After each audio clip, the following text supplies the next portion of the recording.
Wow. I saw there's a family from KwaMaphumulo. Where are you? So, on behalf of Jesus, before you leave, I'm going to also bless you physically. I'm going to make sure that you leave with a grocery for your whole family. Okay? I want you to go home and realize Jesus. Amen? We are also going to pay for you from here to go back home. Okay? Because God is breaking the bondage of idolatry in your home through these children and this blessing. Amen?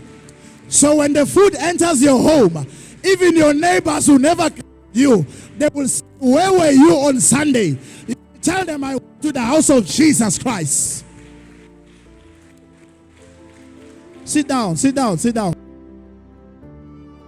Brother, place the left hand here on your chest. Call the name Jesus. Jesus.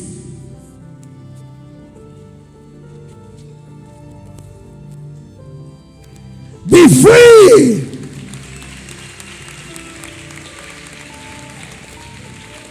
Yebo, into ade ngihlupha mina bengihlushwa imicabango emibi. Kungacabangi kahle hlezi izinto ezikucabango emibi nje kakhulu. Can you elaborate more on these thoughts that you will have? Mhlambe ngabe imicabango mhlambe ehlambalazayo ethola lapho kuma mhlambe ufuna inhliziyo yami ufuna ukuhlambalaza nje ngikhuluma okubi njalo nje. So now, is there any place you went to in search for solution to this problem? Cha nje bengisanje esontweni nguleke kodwa bengasizakala. So today, God Almighty has made a way for you, and the servant of God prayed for you during prayer line. Share with us your experience. We saw you shaking uncontrollably. What was happening to you? Do you still remember what was happening to you? Yebo ngiyakhumbula. Please share with us what was happening to you. Namba ngazo sangichaza ngithini.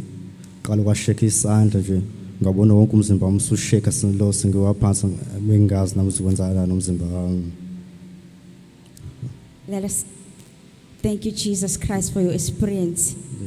That is the resurrection power of Jesus Christ upon your life.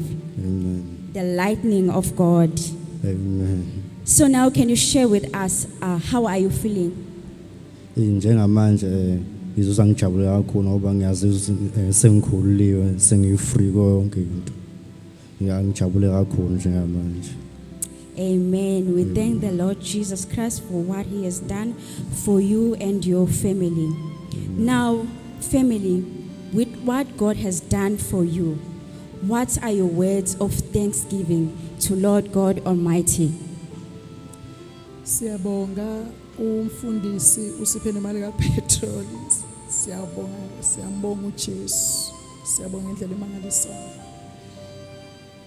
Siyabonga. uNkulunkulu asenzele kona namhlanje kwisimangaliso. Siphilile. Umndeni wami ukhululiwe kwizimpi zobuthakathi kakhulu. Kunezimpi zobuthakathi nasiqhamuka khona ezinkulu kakhulu. Siyabonga uNkulunkulu zonke izinto ezinqotshile. Amen. We thank the Lord Jesus Christ for you, family, and we would like to encourage you to make the Word of God the standard for your life, to maintain what God has started in your family, in Jesus Christ's name.